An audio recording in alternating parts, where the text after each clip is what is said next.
Hello friends, स्वागत छ तपाईहरुलाई टेक नेपाल युट्युब च्यानलमा।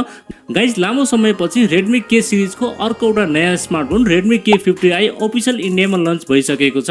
यदि यस फोनको प्राइसको बारेमा कुरा गर्नुपर्दा यो स्मार्टफोन चाहिँ इन्डियामा 25,000 मा चाहिँ त्यहाँ लन्च भएको छ र त्यस प्राइसलाई यदि नेपालमा कन्भर्ट गर्नुपर्दा अराउन्ड यो स्मार्टफोन चाहिँ 41-42,000 पर्न जान्छ। एकदमै बबाल प्राइस पोइन्टमा र एकदमै तगडा स्पेसको साथमा चाहिँ यो स्मार्टफोन लन्च भएको छ। यदि यो स्मार्टफोन नेपालमा आउँछ भने यो स्मार्टफोन चाहिँ एकदमै पपुलर हुनेवाला छ, किनभने यसमा अहिले हामीलाई एकदमै तगडा परफर्मेन्स देख्न मिल्नेछ।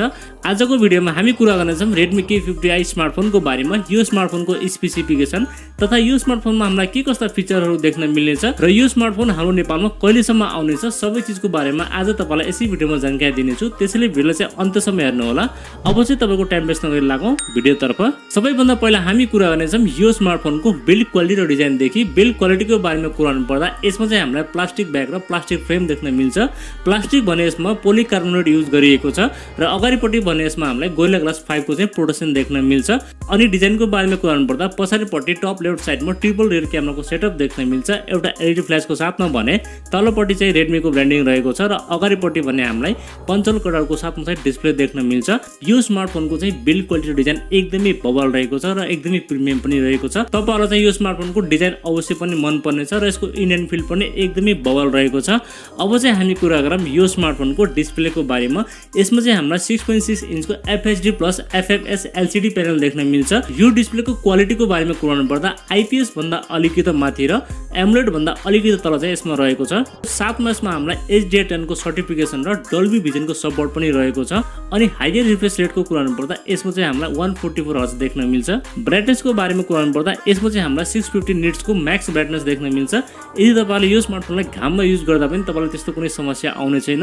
यो स्मार्टफोनमा अहिले चाहिँ एकदमै राम्रो क्वालिटीको डिस्प्ले युज गरिएको छ। तपाईहरुलाई यो डिस्प्लेमा कन्टेन्ट वाचिङको लागि र गेमिङको लागि चाहिँ कुनै पनि समस्या आउने छैन।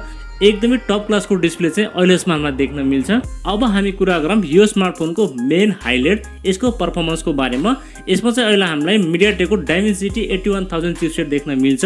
यो चाहिँ 5 नैनोमिटरमा बनेको चिपसेट हो। एनर्जी एफिसिएन्सी र हिटिङ पनि एकदमै कम देख्न मिल्छ, किनभने यसमा लिक्विड कुलिङ 2.0 दिएको छ, जसको मद्दतले फोन चाहिँ हिट हुन पाउँदैन। साथमा LPDDR5 को र्याम टाइप र UFS 3.1 को चाहिँ स्टोरेज टाइप देख्न मिल्छ, जसमा हामीलाई रिड एन्ड राइट पनि एकदमै बबाल देख्न मिल्छ। गेमिङ ग्राफिक्स भने यसमा हामीलाई माली G10 को MC6 अक्टा-कोर GPU देख्न मिल्छ, जसमा हामीलाई गेमिङ ग्राफिक्स पनि एकदमै बबाल देख्न मिल्छ। यो चिपसेटमा तपाईले हाई सेटिङमा गेमिङ गर्न सक्नुहुनेछ, हाई सेटिङमा भिडियो एडिटिङ गर्न सक्नुहुनेछ। डे टु डे परफर्मेन्स र गेमिङको लागि चाहिँ यसमा तपाईलाई कुनै पनि शिकायत देख्न मिल्ने छैन। एकदमै बबाल तपाईलाई यसमा परफर्मेन्स देख्न मिल्छ। सफ्टवेयरको बारेमा कुरा गर्नुपर्दा यसमा चाहिँ अहिले हामीलाई लेटेस्ट एन्ड्रोइड 12 देख्न मिल्छ र यो चाहिँ रन गर्नेछ MIUI 13 मा रन गर्नेछ। हल्का फुल्का ब्लोटवेयर भए पनि त्यसलाई चाहिँ तपाईले मजाले हटाउन सक्नुहुनेछ। सफ्टवेयरको मामलामा तपाईलाई कुनै पनि शिकायत देख्न मिल्ने छैन। अब हामी कुरा गरौँ यो स्मार्टफोनको क्यामेराको बारेमा। यसमा चाहिँ हामीलाई पछाडिपट्टि ट्रिपल रियर क्यामेराको सेटअप देख्न मिल्छ। यसमा मेन क्यामेरा भने स्यामसङको GW1 सेन्सर युज गरिएको छ 64 मेगापिक्सलको, त्यसैगरी 8 मेगापिक्सलको अल्ट्रा वाइड र 2 मेगापिक्सलको माइक्रो सेन्सर दिएको छ।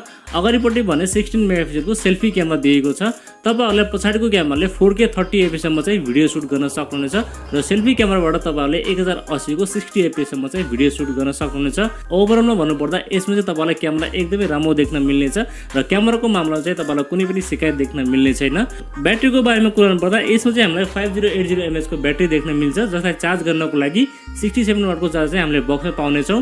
0 to 100 भने 45 मिनेटमा फुल चार्ज हुनेछ यो स्मार्टफोन। सेन्सरहरुको बारेमा कुरा गर्नुपर्दा चाहिँ यसमा चाहिँ हामीलाई साइड फिंगरप्रिन्ट सेन्सर देख्न मिल्छ, फेस अनलक पनि देख्न मिल्छ र एउटा राम्रो कुरा के छ भने यसमा चाहिँ अहिले हामीलाई 3.5 mm को ज्याक पनि मिल्छ, चार्जिङको लागि टाइप सी पोर्ट र स्टिरियो स्पिकर पनि दिएको छ र बाँकी सबै बेसिक सेन्सर पनि यसमा हामीलाई देख्न मिल्छ।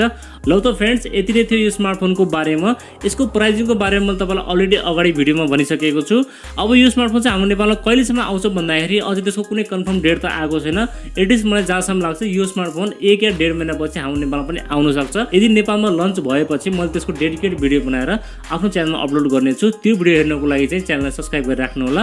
तपाईहरुलाई चाहिँ यो स्मार्टफोनको स्पेसिफिकेसन कस्तो लाग्यो, के तपाईहरु यो स्मार्टफोनको वेट गर्नुहुन्छ त? यदि गर्नुहुन्छ भने कमेन्ट गर्न नभुल्नु होला र आफ्नो केही सल्लाह सुझाव भएमा त्यो पनि कमेन्ट गर्नु होला र भिडियो मन परेमा चाहिँ लाइक गर्न नभुल्नु होला।